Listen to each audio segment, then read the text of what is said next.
Speaker, this Vanishing World, the photography of Allegus Trahanis, is a new exhibition at Launceston's Queen Victoria Museum and Art Gallery. Allegus Trahanis was revered Tasmanian wilderness photographer and adventurer. He was a post-war Lithuanian migrant who came to Tasmania and worked for the hydro.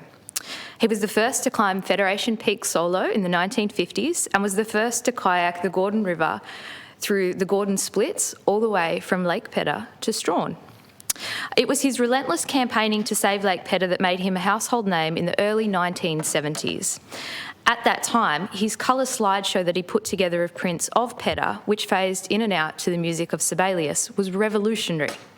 And I'm pleased to see this set up on display and screening at QV Mag.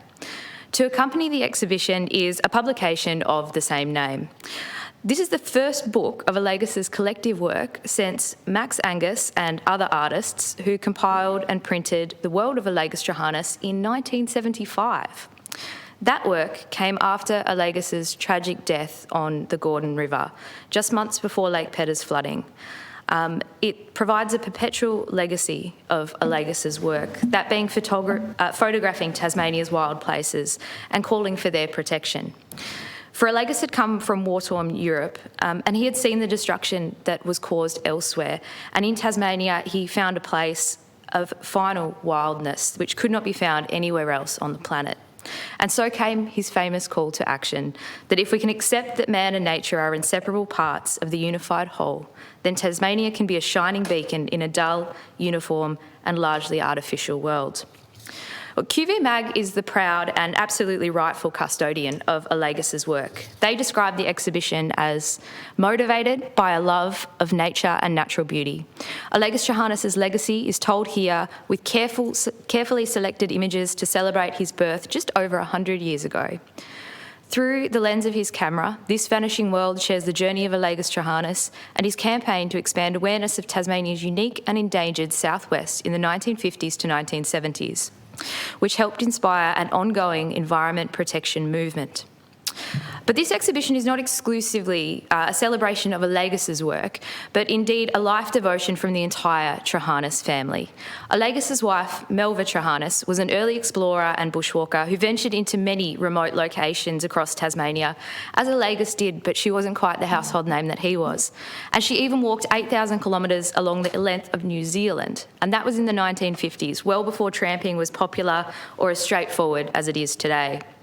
Her life's work in preserving and sharing Allegus's photography, that's when she wasn't advocating for conservation, social justice, and endlessly supporting others in doing so. Because of Melva's work, this exhibition was made possible. And that of Allegus's work will continue to inspire a new generation to advocate for and adore Tasmania's wild places. And that continuity of impact of Allegus's work is by far the biggest testament of his successes. Today, the Trahanis children are also carrying the torch after we lost Melva in 2022. Anita, Nick and Reba.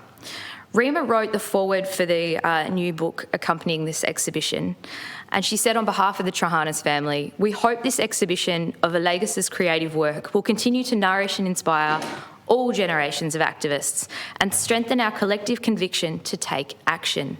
Peaceful coexistence and protection of this planet in the UN decade of ecosystem restoration."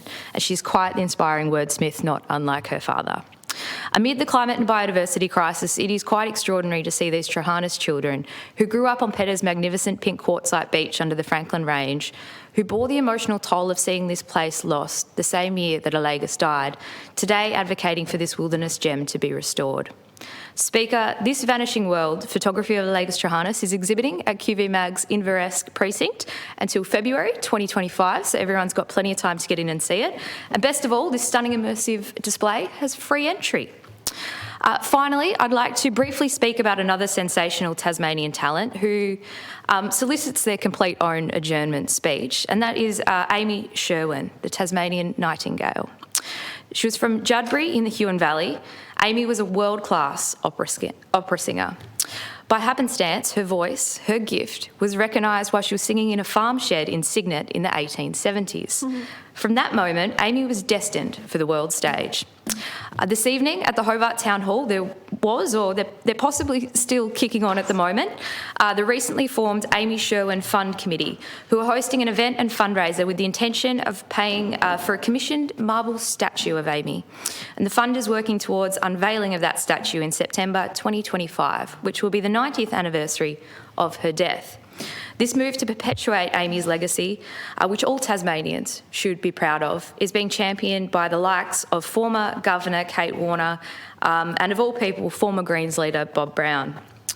While I couldn't make it to this evening's event, I extend my support and enthusiasm for the project and encourage all members to assist where they can.